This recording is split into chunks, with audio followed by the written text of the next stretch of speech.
That's Teddy Beckett, Lord's Grinthorpe, who, if you saw him being interviewed at Newmarket a couple of days ago, did a terrific Aussie accent impression. Great stuff. He'll be looking for Incorporate to run well in the next, up against some more established horses. He is in there at 13-2. Caparoche is 7-4. Money coming in for Contributor. First run this season for Ed Dunlop. Ryan Moore looking for a quick double. It's 4-1. Mocenigo as well. That one is in from 9-2. So there's quite a few of these being backed as they head to post.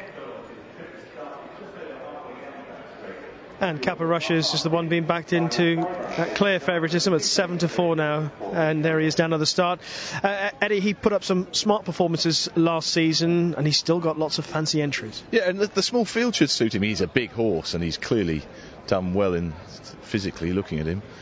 This was a slightly disappointing run, but it wasn't a bad run.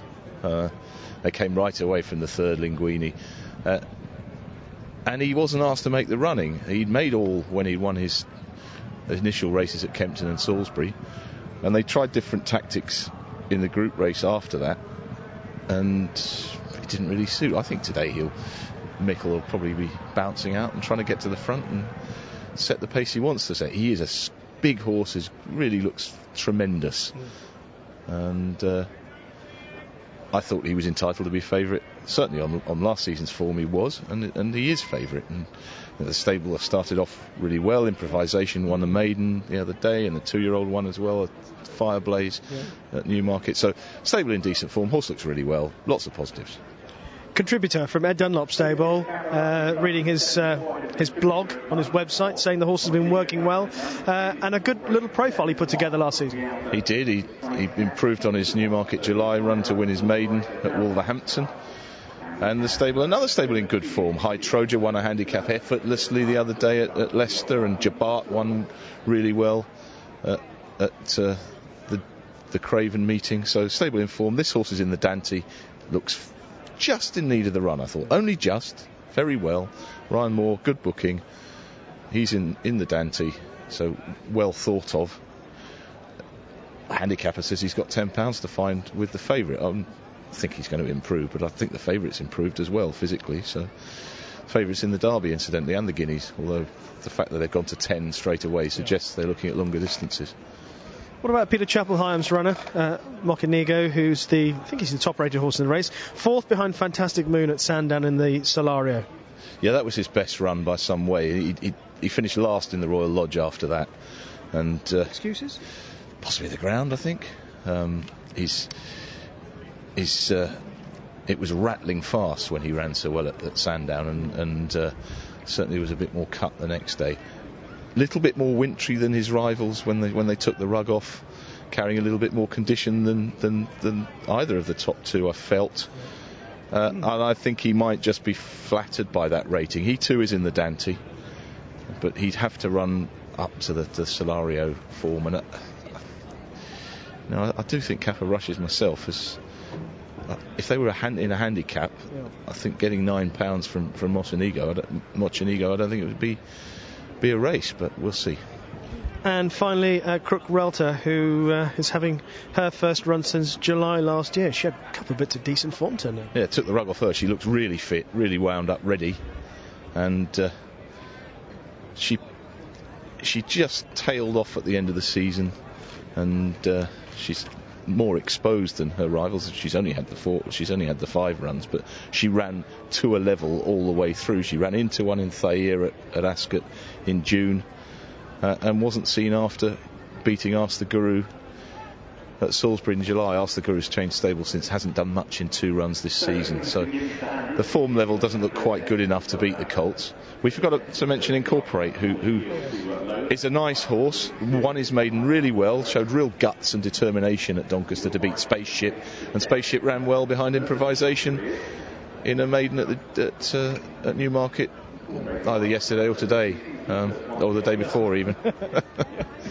Just briefly mention the jockeys in the first race all came back, most of them saying on the soft side, a few saying tacky and dead. Yes, that might have been as a result of the covering. The last 5 furlongs of this course have been covered through the winter which has helped grass growth, which might just mean there's a bit more to get hold of for the horses, and we'll see what they say about the round course, which hasn't been covered, and maybe a little bear in places. I don't know, I didn't get out there, but I think that was what Richard was intimating at the top of the show. Okay, and a couple of rushes for you here. Yeah, I think so. The price has gone now, of course, while we've been jabbering away, but it's going even more, as you can see. Okay, 6-4 favourite Kappa Rushes for this Dubai Duty Free Golf World Cup EBF Stakes. The race was won last year by Ekdaham, who had a fine season for Roger Varon last year, hampered badly in the French Derby. Let's hope that we can get another potential group class horse to emerge from this contest. The 5 runners about to line up. Richard Hoyle standing by. Yeah, thanks, Rishi. All of these tasted success already. The majority of them at 2 incorporate the one that has been successful this season. Mochenigo, the highest rating, but as Eddie's pointed out, it is a bit of a standout run so far. Mochenigo, the last one for the Dubai Duty Free Golf World Cup, European Breeders' Fund Condition Stakes. They're all in. And they're off and racing. So the 5 runners leave the stalls. Pretty good line. The well-backed Kappa Rushes amongst those prominent, in company with the white face of Incorporate, and they hold down the first 2 positions, with Kappa Rushes a little keen on the outside of Incorporate. Crook Rialta and Mochenigo take the trail behind the front 2, and Ryan Moore has dropped Contributor right to the back of the field. So out in front, Incorporate for Dane O'Neill. Kappa Rushes still testing Mikel Barcelona's arms early on. The pace is only a steady one, and sitting passively outside the leader at the moment in second place. Third is disputed by Mochenigo, who races on the inside of Crook Rialta, who is on the outer, and at the rear of the field is Contributor as they prepare to turn down the side of the course. So entering the final 7 furlongs, Incorporate still at just a steady pace, with Kappa Rushes in second place. Crook Rialta tracked 1 off the rail, with on the fence Mochenigo in the grey with the pink cross belts.